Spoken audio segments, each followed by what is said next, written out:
सभी का हमारे इस चैनल इलेक्ट्रिकल स्टडी में बहुत बहुत स्वागत है। तो दोस्तों आज हम बात करेंगे वोल्टेज के बारे में।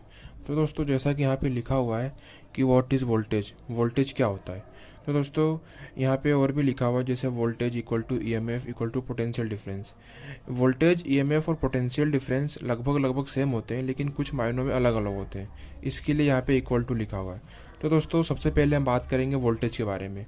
तो यहाँ पे जैसे कि डेफिनेशन लिखी हुई है, voltage is the pressure from an electrical circuit power source that pushes charge electron current through a conducting loop। तो दोस्तों इसका मतलब ये हुआ कि जो वोल्टेज होता है वो एक प्रेशर होता है इलेक्ट्रिकल सर्किट पावर सोर्स से, और वो चार्ज को पुश करता है। तो दोस्तों इसका हम एक रियल लाइफ मीनिंग समझते हैं, जो कि ये डायग्राम समझते हैं। ये डायग्राम एक कॉपर वायर का है जिसके अंदर बहुत सारे इलेक्ट्रॉन हैं। तो दोस्तों जर्नली हम फ्लो ऑफ इलेक्ट्रॉन को करंट बोलते हैं। जैसे ये इलेक्ट्रॉन जितना भी फ्लो हो रहा है उसको करंट बोलेंगे, और इलेक्ट्रॉन को जो पुश करने में जो फोर्स लग रहा है उसको वोल्टेज बोलते हैं।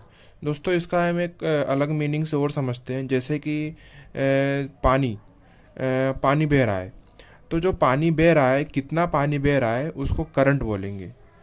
कितना अमाउंट ऑफ पानी बह रहा है उसको करंट बोलेंगे, और जो पानी बहने में जो फोर्स लग रहा है उसको हम वोल्टेज बोलेंगे। तो दोस्तों ये हो गया वोल्टेज का मीनिंग। अब दोस्तों समझ लेते हैं कि रिलेशन बिटवीन वोल्टेज, करंट और रेजिस्टेंस। तो दोस्तों जो रिलेशन होता है वोल्टेज, करंट और रेजिस्टेंस के बीच में, वो V equal to I into R होता है। मतलब कि voltage equal to product of current and resistance होता है। इधर जो I है वो करंट को बोलते हैं, और जो R है वो रेजिस्टेंस को बोलते हैं। अब दोस्तों बात कर लेते हैं पोटेंशियल डिफरेंस की।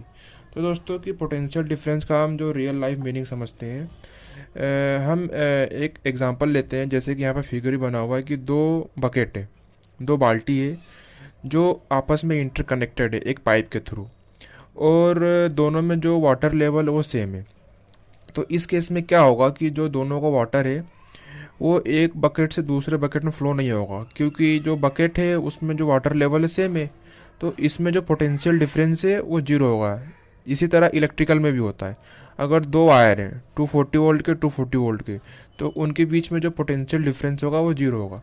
अब दोस्तों जो दूसरा डायग्राम है केस 2, उसके अंदर एक बकेट में फुल पानी भरा हुआ है और एक में हाफ है।